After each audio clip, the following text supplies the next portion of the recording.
कहानी शुरू होती है 2032 से। हम ईवी नाम की एक लड़की को देखते हैं जो टेलीविजन नेटवर्क पर काम करती थी। एक दिन रात को ये कहीं पर जा रही थी। हर तरफ कर्फ्यू लगा हुआ था। अचानक से दो आदमी इसके सामने आ जाते हैं और इसके साथ बदतमीजी करने लगते हैं। ये आदमी दरअसल गवर्नमेंट की पार्टी के थे। ईवी अब वहाँ पर बहुत चिल्लाती है और मदद के लिए बुला रही थी। तभी उधर एक आदमी आता है जिसने मास्क पहना हुआ था और सर पर हैट लिया हुआ था। इस मास्क की एक कहानी है, ये हमें आगे जाकर पता चलेगी। ये आदमी अपना नाम वी बताता है। वी यहाँ पर उन दो आदमियों को मार देता है। इस बात से एवी बहुत ज्यादा डर गई थी, लेकिन वी यहाँ पर बहुत ही प्यार से एवी से बात कर रहा था और उससे पूछता है, क्या तुम मेरे साथ मेरा शो देखने चलोगी? काफी ज्यादा सोचने के बाद एवी उसे चलने के लिए हाँ बोल देती है। You may call me V. और ये दोनों एक बिल्डिंग की छत पर आ जाते हैं। ईवी उसे देखकर कोई जादूगर समझ रही थी। उससे पूछती है, तुम्हारी जादू दिखाने वाली चीजें कहाँ पर है? जिस पर वो उसे कहता है कि मैं तुम्हें आज कुछ नया दिखाने वाला हूँ। तभी इनके सामने एक बिल्डिंग धमाके से उड़ जाती है और वहाँ से थोड़ी देर बाद आतिशबाजी होने लगती है। वी ये सब देखकर बहुत खुश हो रहा था, मगर ईवी ये सब देखकर डर जाती है और वहाँ से चली जाती है। अब ये खबर हर जगह पर फैल चुकी थी। सब लोग परेशान थे। गवर्नमेंट इस धमाके के बारे में जल्द अज जल्द पता करने का कहती है। अब लोग इस बारे में ज्यादा परेशान ना हो तो इस बारे में गवर्नमेंट की तरफ से खबर दी जाती है कि वो बिल्डिंग बहुत पुरानी थी, इसीलिए हम लोगों ने धमाके से उड़ा दी। जब ये खबर टीवी पर दी जा रही थी तभी उधर न्यूज ऑफिस में वी आ जाता है, जिसने अपने साथ बम बांधा हुआ था। वो इस खबर को रोक देता है और खुद टीवी पर लाइव आ जाता है और सबको बताता है जो धमाका हुआ इसमें मेरा हाथ था। ये बात वो सारी दुनिया को बता देता है और साथ ही साथ वो ये भी बताता है यहाँ की गवर्नमेंट दुनिया को अपना डर दिखाकर उन पर राज करना चाहती है और 5 नवंबर को हम सब इकट्ठे होंगे, पार्लियामेंट के बाहर मिलेंगे। अब इस खबर को खत्म करके वी यहाँ से जा रहा था। तभी उधर पुलिस ऑफिसर आ जाता है जो उस पर गन कर लेता है और उसे रोक लेता है। तभी उधर ईवी भी पीछे से आकर उस पुलिस ऑफिसर पर स्प्रे कर देती है जो कि मिर्ची स्प्रे था, मगर ऑफिसर उसको गन मारकर बेहोश कर देता है। ईवी ने यहाँ पर ऐसा इसलिए किया था क्योंकि एक बार वी ने भी उसकी मदद की थी। अब ईवी तो उधर बेहोश हो गई थी। ये सारा कुछ रिकॉर्ड हो गया था, इसीलिए वी उसको उठाकर अपने घर ले जाता है। सब कुछ रिकॉर्ड होने की वजह से अब पुलिस ईवी को भी ढूंढने लगती है। उनको लग रहा था कि ये भी वी के साथ मिली हुई है। उधर घर में जब ईवी को होश आता है तो वो वी के घर पर थी। तभी वो उससे पूछती है कि मैं कहाँ पर हूँ, जिस पर वो उसको बताता है कि ये मेरा घर है। तभी वो यहाँ से जाने लगती है। वो कहता है, रुको, अगर तुम गई तो पुलिस तुम्हें पकड़ लेगी, क्योंकि पुलिस को अब तुम पर भी शक है कि तुम मेरे साथ मिली हुई हो। जिसके बाद वी एक घर में जाता है, जहाँ पर जाकर पहले वो कमांडर को मारता है और फिर फादर को। उसने इन दोनों को क्यों मारा था ये हमें आगे जाकर पता चलेगा। और उनको मारकर उनके पास एक गुलाब रख देता है। उधर ऑफिसर इन सब के बारे में पता करता है, मगर उसको कुछ नहीं मिलता। ऐसे ही बहुत दिन गुजर जाते हैं। ईवी अभी भी वी के घर पर ही रह रही थी। वो उसके साथ कभी कुछ गलत नहीं करता। वो उसके लिए खाना बनाता है, नाश्ता बनाता है और उसको काफी अच्छे तरीके से रख रहा था, मगर वो घर में भी मास्क पहन कर रहता था।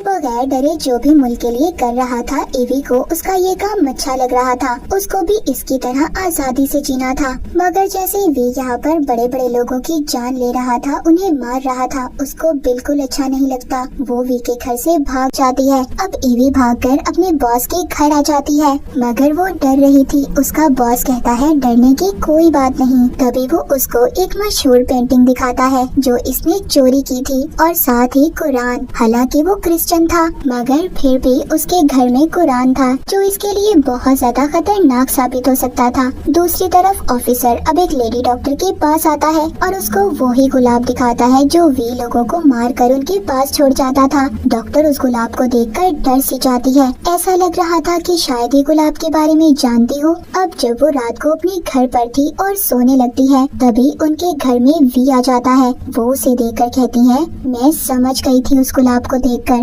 सबके पीछे तुम्हारा हाथ है। अब डॉक्टर उसको ऐसा क्यों कहती है ये हमें आगे जाकर पता चलेगा। आज भी एक और गुलाब डॉक्टर को देता है। इसका मतलब कि ये डॉक्टर को भी मारने वाला था। वी के साथ जो कुछ भी हुआ था, डॉक्टर उससे माफी मांगती है। तभी वी उनको इंजेक्शन देकर मार देता है और यहाँ से चला जाता है। तभी ऑफिसर भी आ जाता है, मगर तब तक डॉक्टर मर चुकी थी। ऑफिसर वहाँ पर डॉक्टर की लिखी हुई डायरी भी देखता है और उसको साथ अपने घर ले आता है। अब ये डायरी को जब पढ़ता है तो यहाँ से कहानी चली जाती है 2015 में, जहाँ पर इसको पता चलता है कि गवर्नमेंट ने एक नेशनल कैंप बनाया था जो दरअसल एक सेंटर था। इधर उन लोगों को रखा जाता था जो गवर्नमेंट के खिलाफ थे। यहाँ पर सभी लोगों पर बहुत जुल्म किया जाता था और उन पर अजीब अजीब तरह के एक्सपेरिमेंट किए जाते थे और ये सब एक्सपेरिमेंट इतने ज्यादा खतरनाक थे कि 75% लोग मर जाते हैं और बाकी जो लोग बचते हैं उनको कमरा नंबर 1, 2 और इस तरह 5 नंबर तक रखा जाता है।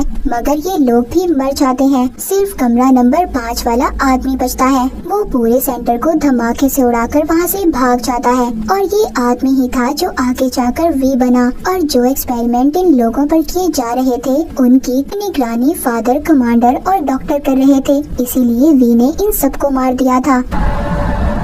हम देखते हैं ईवी का जो बॉस था उसको पुलिस वाले पकड़ लेते हैं क्योंकि उसने चांसलर के खिलाफ टीवी शो किया था। उधर से ईवी भी भाग रही थी मगर पुलिस उसको भी पकड़ लेती है। अब पुलिस जब उससे वी के बारे में पूछती है तो वो कुछ भी नहीं बताती, जिस वजह से उसको बहुत तकलीफ दी जाती है। उसके बाल तक काट दिए जाते हैं, जिसके बाद उसको जेल में बंद कर दिया जाता है। वहाँ पर उसको कागज पर कुछ लिखा हुआ मिलता है जिसमें एक लड़की के बारे में लिखा गया था जो गलत काम करती थी। इस वजह से उसको गवर्नमेंट ने सजा के लिए उसी जगह पर कैद कर दिया था जहाँ पर वी भी था। उस लड़की पर तरह तरह के एक्सपेरिमेंट किए गए जिस वजह से वो मर गई, मगर उसने हार कभी भी नहीं मानी। अब ये सब पढ़कर उसे भी हौसला मिलता है। उसके अंदर से डर बिल्कुल खत्म हो चुका था। तभी उधर आदमी आता है, कहता है ईवी तुम आजाद हो, तुम्हारे अंदर कोई डर नहीं है। इतना कहकर वो आदमी चला जाता है। अब ईवी यहाँ से आजाद होकर वी के घर पर चली जाती है जहाँ पर उसे पता चलता है जितनी भी उसे तकलीफ दी गई सब कुछ वी के कहने पर किया गया था। वो उस पर चिल्लाती है, कहती है ऐसा क्यों किया तुमने मेरे साथ। वो कहता है मैं तुम्हें मजबूत बनते देखना चाहता था, मुझे भी बहुत दुख हुआ, मगर अब तुम बिल्कुल बहादुर और मजबूत बन चुकी हो। वो उससे अपने बॉस के बारे में भी पूछती है। वो कहता है उसको मैंने नहीं बल्कि पुलिस ने मारा क्योंकि उसके घर से कुरान मिला था। अब वो उसको लिखा हुआ कागज देती है जिससे उसको पता चलता है कि वो कागज असली था, वो खुद उस लड़की ने लिखा था। ईवी जब यहाँ से जाने लगती है वो कहता है मैं 5 नवंबर से पहले एक बार तुमसे मिलना चाहता हूँ। वो हाँ बोलकर चली जाती है। अब अगले दिन ऑफिसर को मेल आती है, उसको एक आदमी मिलने के लिए बुलाता है और ये आदमी कोई और नहीं बल्कि वी ही था, मगर यहाँ पर वो अपना नाम कुछ और बताता है। यहाँ पर भी हम उसका चेहरा साफ साफ नहीं देख पाते। ऑफिसर वी को नहीं पहचान पाता, मगर यहाँ पर वो अपने पास्ट यानी माजी के बारे में बताता है, कैसे गवर्नमेंट ने मिलकर सेंटर को बनाया जहाँ पर लोगों पर एक्सपेरिमेंट कर एक वायरस तैयार किया गया। इस वायरस को फैलाने के लिए 3 जगहों को चुना गया था। पहला स्कूल, दूसरा स्टेशन और तीसरा एक प्लांट था। इस वायरस के बाद 1 हफ्ते में बहुत सारे लोग मारे गए, मगर हैरानी की बात ये थी कि जिन लोगों ने इस वायरस को फैलाया था उनके पास ही वायरस का तोड़ भी था, जिसकी वजह से ये मशहूर हो गए। कुछ बेगुनाह लोगों को पकड़कर सजा दी गई जो असली कसूरवार थे। तब तक उन्हें ऊंची पोस्ट मिल चुकी थी। ये कहकर वो वहाँ से चला जाता है। अगले दिन ऑफिसर को कॉल आती है। उसको पता चलता है कि जो आदमी उसको रात मिला था उसने जो अपना नाम बताया था उस नाम का आदमी तो 20 साल पहले मर चुका था। अब ऑफिसर को कुछ समझ नहीं आती। 5 नवंबर भी करीब आ गई थी। उधर वी भी अपने जैसे मास सबको पहुंचा देता है और लोगों को इस गवर्नमेंट के खिलाफ भड़काता है।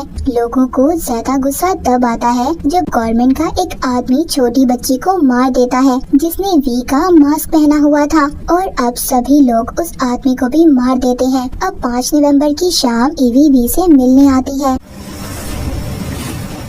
ये वी की गवर्नमेंट के खिलाफ आखिरी जंग थी।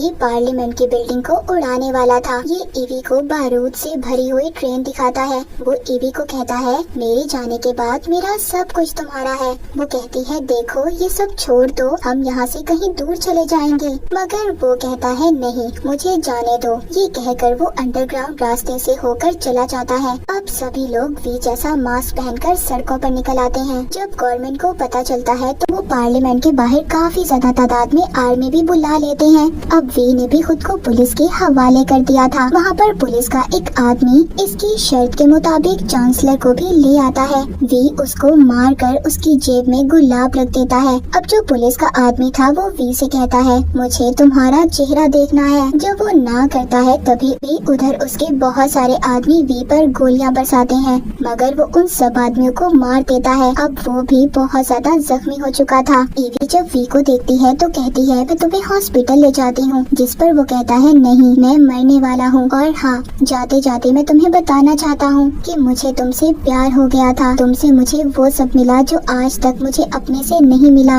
और इतना कहकर वी मर जाता है। ईवी भी उसकी लाश को उठाकर फूलों में ट्रेन में रख देती है और उधर ट्रेन को चलाने लगती है। तभी उधर ऑफिसर आ जाता है। वो कहता है, तुम ये सब क्यों कर रही हो? वो कहती है, वी बिल्कुल ठीक था। यहाँ के लोगों को ऐसी गवर्नमेंट की कोई जरूरत नहीं जो लोगों की दुश्मन हो। ऑफिसर भी अब उसको नहीं रोकता और वो ट्रेन को चला देती है। उधर लोग भी पार्लियामेंट तक पहुँच गए थे। आर्मी चांसलर के ऑर्डर का इंतजार कर रही थी, मगर वो तो मर चुका था। कुछ देर के बाद ट्रेन जो ईवी ने चलाई थी वो पार्लियामेंट तक पहुँच जाती है। उधर बहुत बड़ा धमाका हो जाता है और बाद में आतिशबाजी भी। मतलब यहाँ के लोगों के लिए नई सुबह। ऑफिसर ईवी से पूछता है कि वो मास्क वाला आदमी कौन था। कहती है, मैं नहीं जानती, मगर हम सब में से ही था। और अब मैं आपको मास्क के बारे में बताती हूँ। आज से 500 साल पहले एक आदमी था। उस आदमी का नाम गाय फोकस था। उसने कुछ लोगों के साथ मिलकर गवर्नमेंट की बिल्डिंग को तबाह करने का प्लान बनाया, मगर किसी वजह से वो आदमी अपने प्लान में कामयाब नहीं हुआ और वो पकड़ा गया। उसको फांसी दे दी गई। इसके बाद लोग एक त्योहार मनाने लगे। इसमें लोग उस आदमी का पुतला बनाकर ये मास्क लगाते थे और उसकी याद में वी भी मास्क को पहना करता था, जो उसकी तरह ही बहादुर बनना चाहता था। और इसी के साथ ये मूवी यहीं पर खत्म हो जाती है।